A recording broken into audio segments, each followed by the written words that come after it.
नमस्कार, आप देख रहे हैं लोकमंच न्यूज और मैं हूं आपके साथ सत्यम गौर। वक्त हो चला है उत्तर प्रदेश की कुछ अहम खबरों का। सबसे पहले बात करेंगे उत्तर प्रदेश के अलीगढ़ की। आपको बताते चले कि उत्तर प्रदेश के उप मुख्यमंत्री केशव प्रसाद मौर्य आज अलीगढ़ पहुंचेंगे और वहां सर्किट हाउस में अलीगढ़ एवं एटा की लोक निर्माण विभाग, राजकीय निर्माण निगम एवं सेतु निगम की 150 परियोजनाओं का शिलान्यास व लोकार्पण करेंगे और इसके बाद विधानसभा संचालन समिति की बैठक को संबोधित भी करेंगे। तो आज आपको बताते चले कि उप मुख्यमंत्री का कार्यक्रम है, वो अलीगढ़ पहुंचेंगे और कई परियोजनाओं का लोकार्पण और शिलान्यास करेंगे। और आज भारतीय जनता पार्टी के राज्य मंत्री ठाकुर रघुराज सिंह ने मदरसों के ऊपर एक बयान दिया है। उन्होंने कहा है कि मुझे मौका मिला तो भारत के सारे मदरसे बंद करा दूंगा। जिसके बाद समाजवादी पार्टी के पूर्व विधायक हाजी जमीर उल्लाह खान ने कहा है कि ठाकुर रघुराज सिंह के पास इससे अच्छा मौका कब आएगा जब प्रदेश और केंद्र में भाजपा की पूर्ण बहुमत वाली सरकार है। राज्यपाल भाजपा के हैं और पूर्व विधायक हाजी जमीर उल्लाह खान ने कहा है कि भाजपा के यह सिर्फ चुनावी भाषण हैं, जनता सब समझ चुकी है। ठाकुर रघुराज सिंह द्वारा दिया गया बयान सिर्फ सांप्रदायिक भावनाओं को भड़काकर उत्तर प्रदेश में होने वाले विधानसभा चुनाव में सांप्रदायिकता फैलाना है और कुछ नहीं है। लेकिन अब जनता भाजपा के चुनावी भाषणों को भली भांति समझ चुकी है। नहीं, मेरा कहना यह है, रघुराज सिंह साहब की आज सेंटर में भी सरकार है, उत्तर प्रदेश में भी सरकार है, राष्ट्रपति भी उनके हैं, गवर्नर भी उनके हैं, तो उनके पास तो मौका है। इससे बड़ा मौका कहाँ आएगा और क्या इससे बड़ा मौका कहाँ पर आएगा? इससे बड़ा मौका तो उनको कभी मिलेगा नहीं, बंद करा दे। लेकिन मौका तो मुझे मिलेगा जिस दिन मुझे मौका मिलेगा उस दिन मैं रघुराज सिंह साहब को जरूर मदरसे के अंदर एडमिशन कराऊंगा उनका, क्योंकि उनको जब वो एडमिशन कर लेंगे, एडमिशन करा दूंगा तो उनको मालूम पड़ेगा कि मदरसे के अंदर होता क्या है आखिर। नहीं, मेरा कहना यह है, रघुराज सिंह साहब की आज सेंटर में भी सरकार है, उत्तर प्रदेश में भी सरकार है, राष्ट्रपति भी उनके हैं, गवर्नर भी उनके हैं, तो उनके पास तो मौका है। इससे बड़ा मौका कहाँ आएगा और क्या इससे। और अगली खबर बांदा से सामने निकल कर आ रही। बांदा शहर कोतवाली क्षेत्र अंतर्गत बंगालीपुरा के रहने वाले कक्षा 9 के छात्र अमन त्रिपाठी की हत्याकांड की गुत्थी सुलझने का नाम नहीं ले रही थी, क्योंकि घटनाक्रम में घर से गायब हुए छात्र की गुमशुदगी की रिपोर्ट 11 अक्टूबर को शहर कोतवाली क्षेत्र में दर्ज कराई गई थी और 2 दिन बाद अमन त्रिपाठी की लाश केन नदी के किनारे मिली थी, जहां परिजनों का आरोप था कि उनके पुत्र की हत्या कर केन नदी में फेंक दिया गया है। और हाल ही में आपको बताते चले कि मुकामी पुलिस पर यहां पर प्रश्न उठाने के कारण पुलिस महानिरीक्षक के निर्देशन पर जांच जनपद हमीरपुर पुलिस को ट्रांसफर की गई थी और 1.5 माह बीत जाने के उपरांत जब न्याय मिलने का आशरा पूरी तरीके से नहीं रहा, तब पीड़ित माँ बाप अशोक लाट परिसर में न्याय पाने के लिए अस्थियों को लेकर अनशन पर बैठ गए। मजबूरन यहां पर आपको बताते चले कि हमीरपुर पुलिस ने कार्रवाई करते हुए अमन त्रिपाठी हत्याकांड का खुलासा किया है और 8 आरोपियों को हिरासत में लेकर जेल भेज दिया है। आश्वासन ये कह रहे हैं कि आरोपियों की गिरफ्तारी हो गई और अभी जांच नहीं बता रहे हैं। हमारा ये था कि गिरफ्तारी कैसे हुई, कहाँ उन्होंने मारा, क्या किया, तो कह रहे हैं तो कोर्ट का मामला है भाई, ये तो ओपन करना चाहिए ना। उन्होंने कोई तो बयान दिया। कितने लोगों की गिरफ्तारी की बात कर रहे हैं? बता रहे हैं 8 लोग। जो 8 लोग गिरफ्तार किए गए हैं, क्या वो हत्याकांड में शामिल थे? असल बात में हम सम्राट सिंह को, हाँ वो शामिल थे, कॉल डिटेल के ही द्वारा पकड़े गए हैं। इस संबंध में थाना कोतवाली बांदा पे 671/21 अपराध संख्या दर्ज हुआ था, जिसमें सम्राट और उसके अन्य साथियों पर आरोप लगाए गए थे। इस संबंध में प्रारंभिक विवेचना जनपद बांदा से हुई, लेकिन वादी की आग्रह पे इस विवेचना को जनपद हमीरपुर में ट्रांसफ़र हुआ था। आगे की विवेचना जिसमें क्राइम सीन का रिक्रिएशन किया गया था, स्टेट मेडिको लीगल एक्सपर्ट और अन्य साक्ष्यों के आधार पर धारा 304, 201, 109 और 34 आईपीसी का अपराध कारित होना पाए। चलिए खबरों में आगे बढ़ेंगे, बात करेंगे बिजनौर की। बिजनौर जिले के नजीबाबाद विधानसभा में बसपा ने आज अपना प्रत्याशी घोषित कर दिया है और इसी को लेकर आज नजीबाबाद में बसपा कार्यकर्ता सम्मेलन कार्यक्रम का भी आयोजन किया गया है, जिसमें बसपा के कई दिग्गज नेता शामिल हो रहे हैं। और वहीं बसपा ने आज नजीबाबाद विधानसभा से शाहनवाज खलील को अपना उम्मीदवार घोषित कर दिया है। बसपा के इस कार्यक्रम में हजारों की तादाद में जनता ने शिरकत की है। दरअसल यूपी में विधानसभा चुनाव नजदीक आते ही बिजनौर में भी चुनावी सरगर्मियां तेज हो गई हैं और बसपा ने बिजनौर जिले में अभी तक बिजनौर और चंदपुर विधानसभाओं में अपना उम्मीदवार घोषित किया था, लेकिन आज नजीबाबाद विधानसभा में भी अपना उम्मीदवार घोषित कर दिया है। और खबर पर ज्यादा जानकारी के साथ हमारे संवाददाता ताबिस मिर्जा हमारे साथ सीधा फोन लाइन पर जुड़ गए हैं। ताबिस मिर्जा, बसपा ने आज अपना उम्मीदवार घोषित कर दिया है, क्या कुछ मामले को लेकर अपडेट है और कार्यक्रम जो रखा गया है इसमें कौन कौन से नेता शिरकत करेंगे? देखिए, बिल्कुल मैं आपको बताया चलूं, कल बसपा का एक बहुत बड़ा महासम्मेलन था जिसमें शिरकत करने पहुंचे राइन साहब और सांसद गिरीशचंद। वहां पर शाहनवाज खलील को नजीबाबाद से बसपा प्रत्याशी घोषित किया गया है, जिसको लेकर एक बहुत बड़ा जनसैलाब नजीबाबाद में देखने को मिला है। और देखने के बाद जनसैलाब देखने के बाद शाहनवाज भावुक हो गए। भावुक के साथ उन्होंने कहा, अगर मैं विधायक बनता हूं तो विधायक आप ही रहेंगे, मैं आपका बेटा और आपका पिता और आपका बच्चा आप ही विधायक वहां पर रहेंगे। जी चलिए, तमाम जानकारी साझा करने के लिए बहुत बहुत शुक्रिया आपका।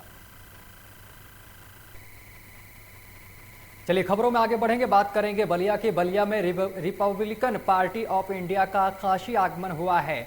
आपको बताते चले कि मुर्दाह की रामलीला मैदान में आठवले जी ने यहां पर जनता को संबोधित किया है। अपने चीर परिचित अंदाज से कविता के माध्यम से काशी की जनता को संबोधित किया है। समाजवादी पार्टी पर 400 सीटें जीतने पर कटाक्ष भी किया है। नरेंद्र मोदी की तारीफ की और बताया है कि मोदी जी ने देश के संविधान को माथा टेक कर कार्य शुरू किया था और मोदी जी सबका साथ सबका विकास के सिद्धांत पर कार्य कर रहे हैं। हमारी जमीन पर बसपा ने कब्जा कर रखा है, अब उनको हम जनता की कोर्ट में 2022 के चुनाव में ले जाएंगे और अपनी जमीन वापस लेंगे।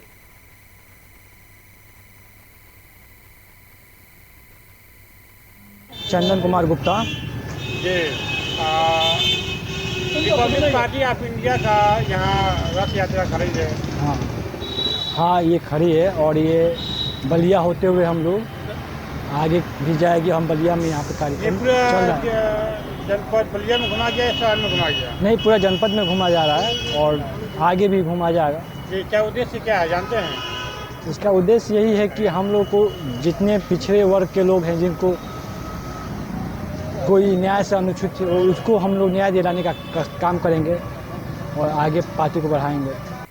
और अगली खबर बरेली से सामने निकल कर आ रही है। पति ने पत्नी को गोली मार दी है। बड़ी खबर आपको बता रहे हैं, जहां पर एक पति ने अपनी ही पत्नी को गोली मार दी है। खाना बनाने को लेकर दोनों में विवाद हुआ, जिसके बाद आक्रोशित पति ने पत्नी को गोली मार दी है। 3 साल पहले हुआ था विवाह और जिसके बाद एक पति ने अपनी पत्नी की हत्या कर दी है। आरोपी को पुलिस ने गिरफ्तार कर लिया है। परिवार में घटना से कोहराम मच गया है। भमोरा थाना क्षेत्र के सरदार नगर इलाके की ये पूरी घटना बताई जा रही है, जहां पर एक पति ने अपनी पत्नी की गोली मारकर हत्या कर दी है। फिलहाल पुलिस पूरे मामले की जांच पड़ताल में जुटी है और पुलिस ने आरोपी पति को गिरफ्तार कर लिया है। 3 साल पहले इन दोनों की शादी हुई थी और खाना बनाने को लेकर दोनों में विवाद हुआ और जिसके बाद पति ने अपनी पत्नी की हत्या कर दी है।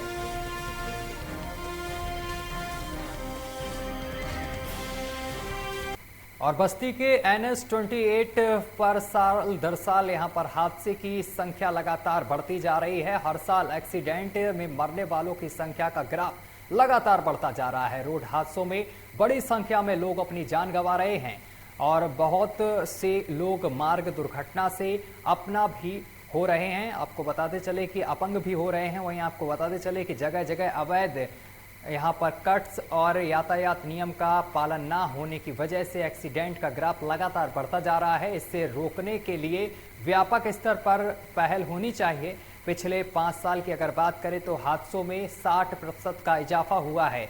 जिले के 80 किलोमीटर हाईवे पर 13 इंडेंजर पॉइंट यहाँ पर चिन्हित किए गए हैं, यानी कि जो 13 पॉइंट हैं ये बेहद डेंजर हैं। इनको चिन्हित किया गया है जहाँ पर सबसे ज़्यादा एक्सीडेंट होते हैं। हादसे में मरने व घायल होने वालों की अगर बात की जाए, अगर हम पिछले साल 2018 की बात करें तो 382 हादसे हुए हैं, जिसमें से 261 की मौत हुई है और 249 लोग हादसे के दौरान गंभीर रूप से घायल हुए हैं।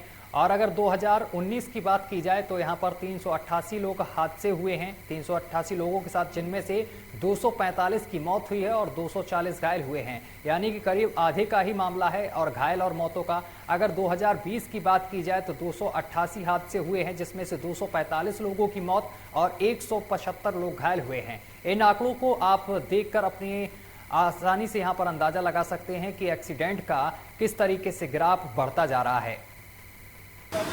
मेरे हिसाब से आज के दौर में जो लोग हेडफोन ईयरफोन का प्रयोग कर रहे हैं, इससे लोगों को कुछ सुनाई नहीं देता है और अपनी स्पीड को बढ़ाते जा रहे हैं और गलत साइड में जो गलत साइड से चलने का प्रचलन हो गया है, लोग बाएं से भी निकल के ओवरटेक कर रहे हैं। ये सबसे बड़ी दुर्घटना का कारण बन रहा है।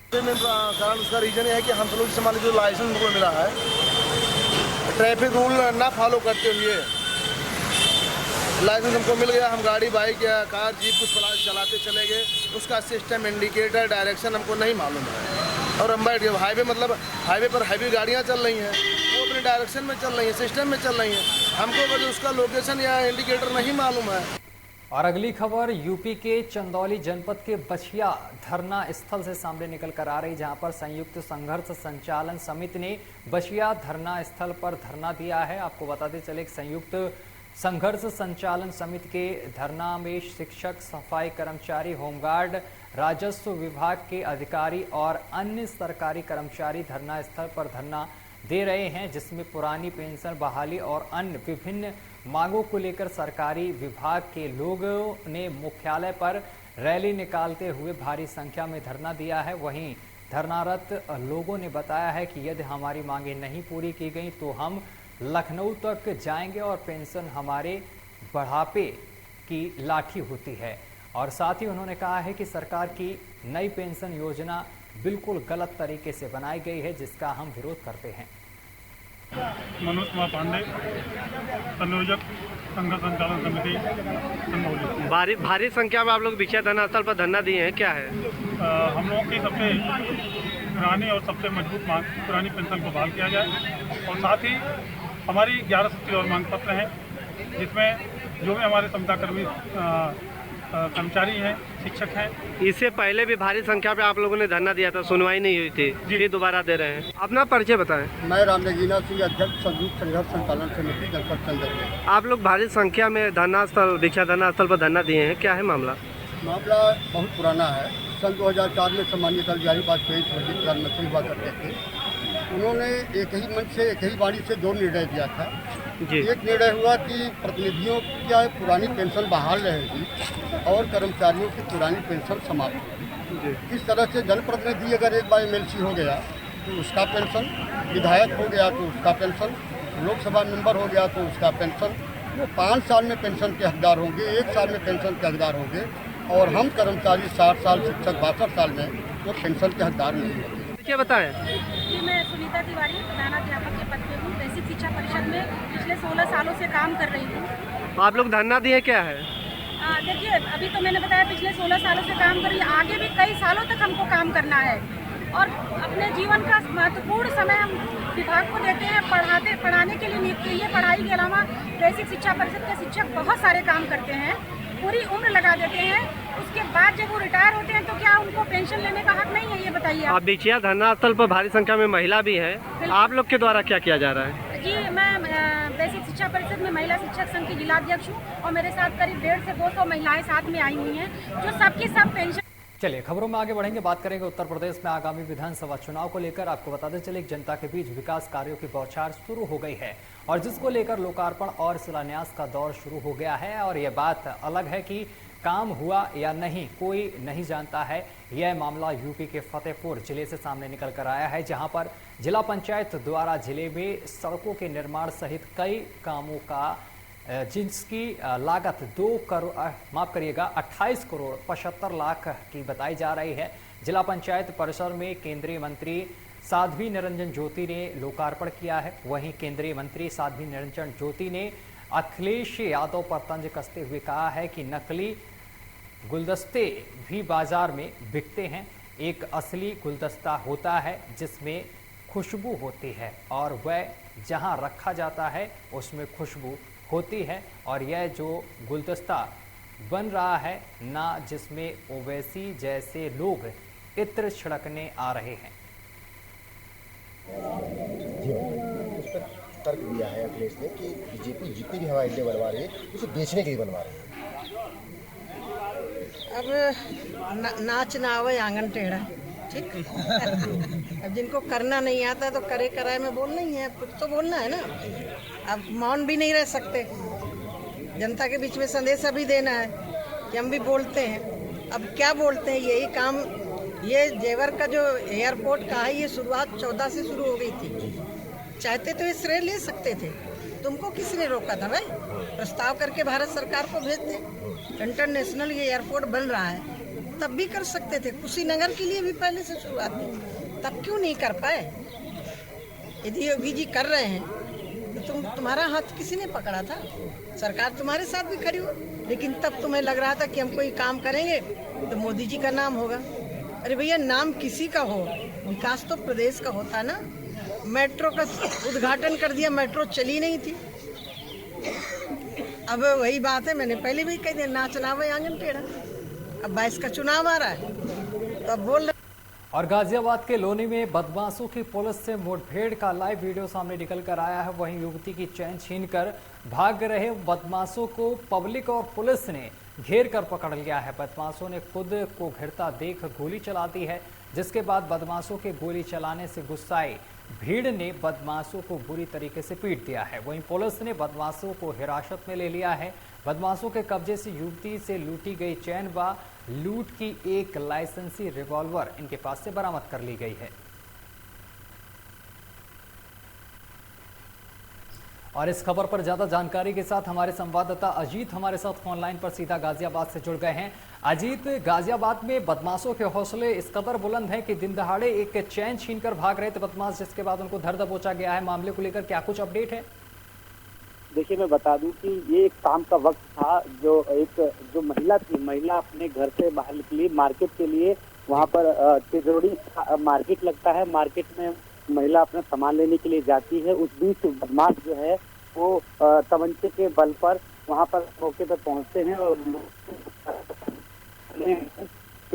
महिला का जो चैन है, चैन छीनने का प्रयास करते हैं।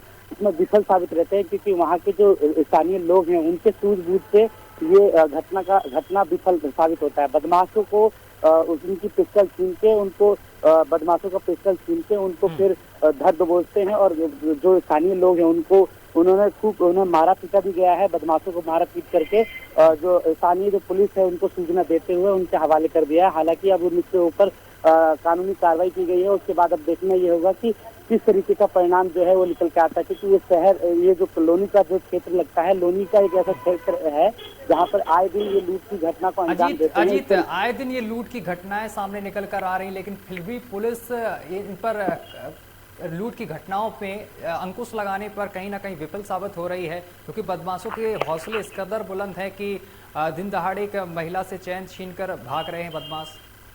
देखिए, सबसे बड़ी बात यह है कि इतने इंतजाम होने के बाद भी देखिए, अभी बीच में आपने सुना होगा कि 2 तस्करों को गोली से इनकाउंटर किया गया था। उसके बाद लगातार जो गाजियाबाद पुलिस, जो लोनी पुलिस है, वो लगातार बड़े बड़े खुलासे भी कर रही है। पर यहाँ पर एक तरफ देखा जा रहा है कि छोटी मोटी वारदात को देखते देखते ये एक खुली चुनौती है बदमाशों की, और पुलिस को जो है वो चुनौती दे रहे हैं बदमाश। ये साफ तौर पर जाहिर होता है कि बदमाशों के हौसले जो है वो पूरे बुलंद है। हालांकि जो गाजियाबाद की लोनी पुलिस है वो पूरा प्रयास कर रही है कि ऐसे ऐसे बदमाशी को मतलब रोक लगाया जाए। इससे कोई ना कोई ये अपनी रणनीति के साथ साथ चेकिंग अभियान भी करवा रही है। हालांकि साथ साथ ये भी देखा जा रहा है कि कोई संदिग्ध व्यक्ति जो है वो बदमाश जो है वो जो मोटरसाइकिल पे घूमते हैं उनकी चेकिंग बराबर की जा रही है। पुलिस का प्रयास तो जारी है, पर इस पर किस तरीके की कब तक लगाम लगा पाती है पुलिस, ये देखने वाली बात है। तमाम जानकारी साझा करने के लिए बहुत बहुत शुक्रिया आपका। क्या नाम है तुम्हारा? इमरान। इसको थोड़ा पीछे कर ले यार। क्या नाम है? इमरान। इमरान कहाँ से लिया था हथियार?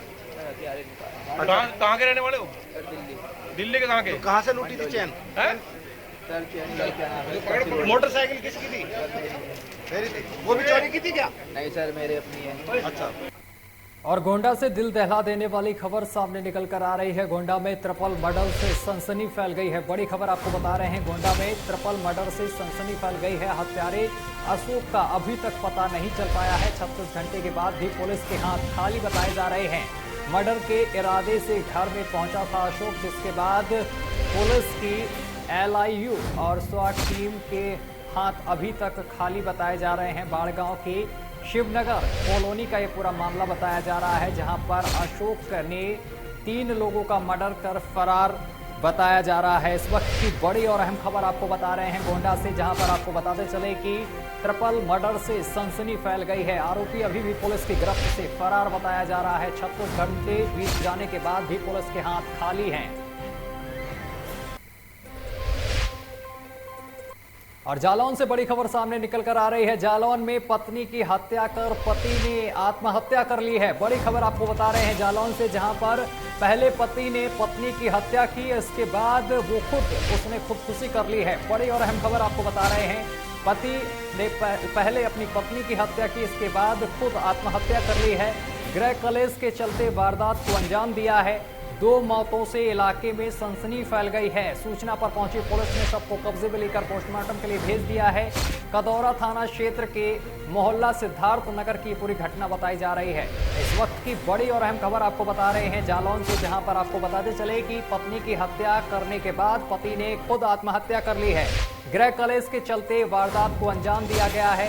2 मौतों से इलाके में सनसनी फैल गई है। सूचना पर पहुंची पुलिस ने शव को कब्जे में लेकर पोस्टमार्टम के लिए भेज दिया है। कदौरा थाना क्षेत्र के मोहल्ला सिद्धार्थ नगर का ये पूरा मामला बताया जा रहा है। तो बड़ी और अहम खबर आपको बता रहे हैं जालौन से, जहां पर आपको बताते चले कि डबल मर्डर से यहां पर सनसनी फैल गई है। पत्नी की हत्या और इसके बाद पति ने खुदकुशी कर ली है। और खबर पर ज्यादा जानकारी के साथ हमारे संवाददाता रविकांत हमारे साथ फोन लाइन पर सीधा जालौन से जुड़ गए हैं। रविकांत, यहां पर पहले पति ने पत्नी की हत्या की और उसके बाद खुद आत्महत्या कर ली है। पूरा मामला विस्तार से बताइए, क्या कुछ पूरा मामला है और मामले के पीछे की वजह भी क्या है?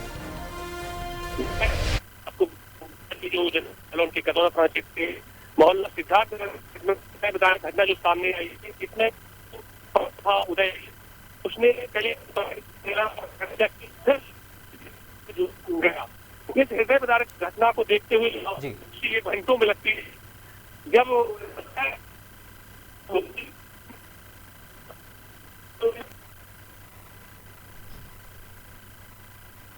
चलिए रविकांत, बहुत बहुत शुक्रिया तमाम जानकारी साझा करने के लिए। और जालौन से बड़ी खबर सामने निकल कर आ रही है। डॉक्टर अंबेडकर की प्रतिमा को अराजक तत्वों ने क्षतिग्रस्त कर दिया है। बड़ी खबर आपको बता रहे हैं जालौन से, जहां पर आपको बताते चले कि डॉक्टर अंबेडकर की प्रतिमा को अराजक तत्वों ने क्षतिग्रस्त कर दिया है। संविधान दिवस पर संविधान निर्माता की प्रतिमा को यहां पर क्षति पहुंचाई गई है। अराजक तत्वों का कारनामा सामने निकल कर आया है, जहां पर आपको बताते चले कि डॉक्टर अंबेडकर की प्रतिमा को क्षतिग्रस्त किया है अराजक तत्वों ने। ग्रामीणों ने प्रतिमा लगाए जाने और आरोपियों की गिरफ्तारी की मांग पर अड़ गए हैं ग्रामीण और जमकर हंगामा भी कर रहे हैं। गांव में तनाव की स्थिति देखते हुए भारी पुलिस बल तैनात कर दिया गया है। आपको बताते चले कि ये पूरा मामला सराय ख्वाजा थाना क्षेत्र के पल्हामऊ खुर्द गांव का बताया जा रहा है। और खबर पर ज्यादा जानकारी के साथ हमारे संवाददाता विवेक हमारे साथ फोन लाइन पर सीधा जुड़ गए हैं। विवेक, यहां पर डॉक्टर अंबेडकर की प्रतिमा को क्षतिग्रस्त किया गया है, क्या कुछ पूरा मामला है? और सबसे बिल्कुल आपको बताऊं, संविधान दिवस पर आज संविधान निर्माता डॉक्टर अंबेडकर की प्रतिमा को जो राजसत्वों ने जो है क्षतिग्रस्त कर दिया है। जो घटना के बाद जो ग्रामीणों में आक्रोश देखा जा रहा है। प्रतिमा लगाए जाने पर आरोपी गिरफ्तारी की मांग पर ग्रामीण अड़े हुए। अभी भी जो है लोकमंच की टीम जो है मौके पर मौजूद है और लोग जो है सड़कों पर धरने बैठ रहे हैं और तमाम जो है कई थाने की फोर्स, तमाम अधिकारी जो है लोगों को समझाने बुझाने का प्रयास करेंगे। वहां पर प्रतिमा को तोड़ दिया गया है, क्षतिग्रस्त कर दिया गया है। इसको लेकर पुलिस की तरफ से क्या कुछ कार्रवाई देखने को मिल रही है? आरोपियों की पहचान हो पाई? जी, हालांकि पूरा मामला जो है देर रात भी हुआ है। लोगों ने बताया कि जो है सुबह जब लोगों ने देखा तो प्रतिमा टूटी हुई थी। हालांकि जो पुलिस जो है और घटना की जानकारी मिलते ही जो इलाके में हड़कंप मच जाता, तमाम जो है गांव के लोग जो है एकजुट होकर सड़कों पर आके पुलिस के खिलाफ जो है नारेबाजी करते हैं और कहीं पुलिस लोगों को समझा बुझा कर रही। पुलिस जो है आरोपी के खिलाफ कार्रवाई की गई, पूरे मामले की जांच कराई। यहाँ पे जो है सराय खाजा थाना की पुलिस पहुंची और जो है एसडीएम सदर खुद मौके पर पहुंचे मामले की जांच पड़ताल कर रहे हैं। चलिए, तमाम जानकारी साझा करने के लिए बहुत बहुत शुक्रिया आपका। और कौशाम्बी से बड़ी खबर सामने निकल कर आ रही है। कौशाम्बी जिले में लॉकडाउन में एक ही वित्तीय वर्ष 2019-20 में समाज कल्याण विकास कन्नौज में आपको बताते चले कि माफ करिएगा, कौशाम्बी में कई करोड़ों का घोटाला होने के बाद भी विभागीय अधिकारियों के खिलाफ आज तक नहीं हो रही है कार्रवाई और उसके बाद महिलाओं के नाम किया जा रहा है मुकदमा दर्ज। वहीं आपको बताते चले कि इतनी सफाई से महिलाओं को जालसाजी करके अधिकारी, कर्मचारी एवं दलालों के द्वारा फंसाया गया है। गरीब, अनपढ़ महिलाओं को ही मान रहे हैं दोषी, जिसके बाद अब इस पूरे मामले को लेकर मामला भी दर्ज कराया गया है। फिलहाल इस पूरे मामले की जांच शुरू कर दी गई है।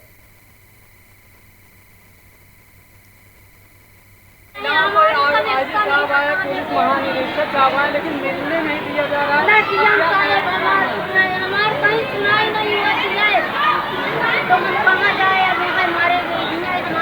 कैमरा थोड़ा इधर जूम करके दिखा दीजिए।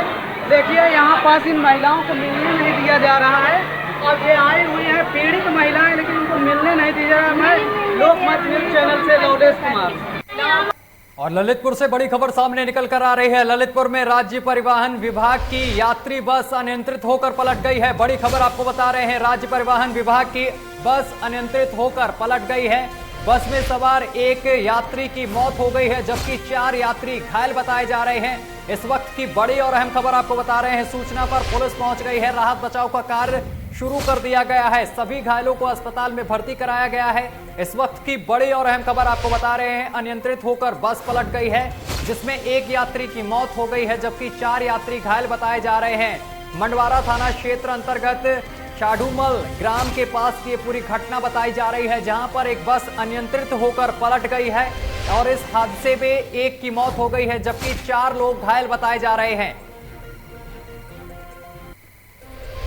चलिए, मैनपुरी का रुख करेंगे। मैनपुरी से बड़ी खबर सामने निकल कर आ रही है। गौशाला हुई है बदहाली का शिकार। इस वक्त की बड़ी खबर मैनपुरी से सामने निकल कर आ रही है, जहां पर आपको बताते चले कि गौशाला हुई है बदहाली का शिकार। 4 गौवंशों की दर्दनाक मौत हो गई है। तड़प कर 4 गौवंशों की मौत हो गई है। मृतक गौवंशों को गौशाला में ही दफनाया गया है।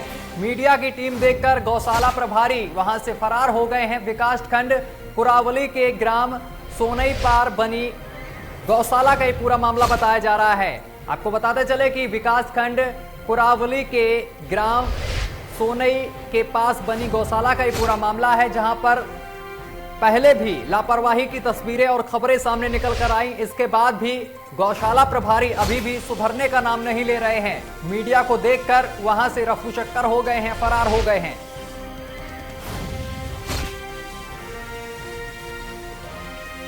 और मुरादाबाद के भोजपुर थाना क्षेत्र के माना कुआं गांव में चल रहे फर्जी क्लिनिक एसएम जांच जच्चा बच्चा केंद्र में हॉस्पिटल पर यहां पर जमकर हंगामा किया गया है। जब झोला छाप डॉक्टरों की लापरवाही के चलते जच्चा बच्चा की गलत इंजेक्शन लगाने से मौत हो गई है। जच्चा बच्चा की मौत हो जाने की खबर सुनते ही हॉस्पिटल स्टाफ और मरीज व क्षेत्र में हड़कंप मच गया है, जिसके चलते हॉस्पिटल संचालक एवं अन्य स्टाफ मौत को हो जाने के बाद क्लिनिक छोड़कर फरार हो गए हैं। पीड़ित परिवार ने हॉस्पिटल का घेराव कर जमकर हंगामा किया है। डॉक्टरों के खिलाफ कार्रवाई की मांग पीड़ित परिवार कर रहा है। घटना की सूचना मिलते ही मौके पर भारी पुलिस बल पहुंचा है। परिजनों को शांत किया गया है। जच्चा बच्चा की मौत हो जाने के चलते परिवार में सभी का रो रो कर बुरा हाल है।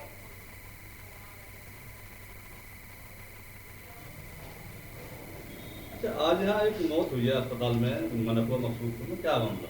जी ये मेरे गांव का मामला है और मैं मुरादाबाद था। मेरे पास फ़ोन पहुंचा लेडीज़ के पति का कि मेरी बीवी मनु के अस्पताल में भर्ती है और डॉक्टर टांडे के उसने बताए और उसका फ़ोन आया कि बोले प्रधान जी जो है वो एक्सपायर हो गई है। मैं यहाँ पहुँचा, मैंने जब यहाँ देखा तो डॉक्टर नहीं दोनों भाग गए और बोर्ड वगैरह भी उन्होंने अपना गिरा दिया है। हमारी अच्छा क्या नाम है आपका? रजाउल। कहाँ के निवासी हो? बाकरपुरा डैम। अच्छा क्या मामला है आज जो यहाँ पे भीड़ लगी, क्या मामला है? भीड़ क्या, वही अपनी वाइफ को एडमिट करा था मैंने यहाँ पे जी। तो यहाँ ये दवाई लगाते रहे, फिर मुझसे बोले कौन सी जगह है, किस हॉस्पिटल में एडमिट किया था? ये यहाँ मनपुआ जगह है। अच्छा हाँ, हॉस्पिटल के खैर मुझे नाम का तो पता है नहीं। अच्छा किस लिए एडमिट किया था? बच्चे की डिलीवरी के लिए। डिलीवरी के लिए? हाँ। फिर क्या हुआ? फिर जो है ये दवाइयाँ लगाते रहे, मैं इनसे पूछता था बार बार, ये कहते थे बोले ठीक है कोई टेंशन लेने वाली बात नहीं है। मुझसे बोले फिर बाद में जब नॉर्मल की बात बस की बात नहीं रही, बोले ऑपरेशन होगा, बोले डॉक्टर साहब आ रहे हैं। डॉक्टर भी आया, आने के बाद फिर बाहर बैठा था मैं, बोले मुरादाबाद पूरे रेफर कर दिया। चलिए खबरों में आगे बढ़ेंगे, नोएडा की बात करेंगे। नोएडा के सेक्टर 12 स्थित भौरव देवरश सरस्वती विद्यालय मंदिर में राष्ट्रीय स्वयंसेवक संघ के सर संचालक डॉक्टर मोहन राव भागवत ने कृष्णनंदन सागर की पुस्तक का विमोचन किया है और इस अवसर पर उपस्थित लोगों को संबोधित करते हुए मोहन राव भागवत ने कहा है कि मातृभूमि का विभाजन ना मिटने वाली वेदना है और यह वेदना तभी मिटेगी जब विभाजन निरस्त होगा। खून की नदियां न बने इसलिए ये प्रस्ताव स्वीकार किया गया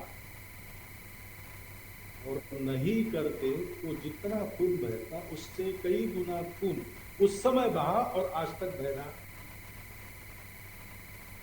एक तो बात साफ है, विभाजन का उपाय नहीं, न उससे भारत सुखी है न उससे जिन्होंने उस समय इस्लाम के नाम पर इस विभाजन की मांग की वो लोग आज, क्योंकि ऐसे सुख हो ही नहीं सकते। विभाजन की उत्पत्ति किस मानसिकता में? हम तुम्हारे साथ नहीं रह सकते, क्यों? तुम अलग, इसलिए तुम्हारे साथ हमारा अलगाव, एकता नहीं। और भारत नाम की प्रवृत्ति क्या कहती है? वो ये कहती है कि तुम अलग हो, इसलिए तुमको अलग होने की आवश्यकता नहीं। सहारनपुर में जिला अस्पताल में गर्भवती महिला से मारपीट करने को लेकर बजरंग दल के कार्यकर्ताओं ने महिला अस्पताल में जमकर हंगामा काटा है। आपको बता देते कि एक महिला अपने परिवार के साथ शाम के समय जिला महिला अस्पताल पहुंची थी। गर्भवती महिला ने जिला अस्पताल में, आपको बताते चले, अपनी जांच करवाई तो उससे पैसे की डिमांड की गई, जिस पर गर्भवती महिला के परिजनों ने पैसे मांगने का विरोध किया तो उसके साथ यहां पर जोर जबरदस्ती की गई है और इसके साथ गर्भवती महिला के साथ और उसके परिवार के साथ जमकर मारपीट की गई। पूरी घटना महिला अस्पताल में लगे सीसीटीवी कैमरे में कैद हो गई है, जिसके बाद बजरंग दल के कार्यकर्ताओं ने गर्भवती महिला को लेकर जिला महिला अस्पताल के गेट पर धरने पर बैठ गए और जमकर हंगामा काटा है। वहीं पुलिस पहुंची है और पुलिस ने पूरा मामला शांत करवाया है। फिलहाल पुलिस पूरे मामले की जांच पड़ताल कर रही है। प्रदेश सरकार की छवि को धूमिल करने के लिए सहारनपुर का सरकारी अस्पताल इस तरीके से कार्य कर रहा है। एक महिला अपनी डिलीवरी कराने के लिए सरकारी हॉस्पिटल के अंदर आती है, 5 लाख रुपए की डिमांड हॉस्पिटल के द्वारा की जाती है। उसके विरोध करने पर उसके साथ मारपीट की जाती है और उसके बाल पकड़कर उसको अंदर कमरे में ले जाया जाता है। ये अभी मेरे संज्ञान में आया है। आप लोग बाहर थे, अभी मैं डीएम साहब की मीटिंग में जा रहा था तो ये रास्ता, कुछ लोगों ने रास्ता बंद कर रखा है, कुछ नारेबाजी चल रही है कुछ। उसके बाद मैं अंदर आया हूँ तो महिला अस्पताल की जो हमारी अधीक्षिका हैं ये बैठी हैं यहाँ, कुछ मार पिटाई का कुछ है। तो अभी पीड़िता का जो है उसके बयान अभी मैंने नहीं लिए हैं, ना उन लोगों से बात की अभी।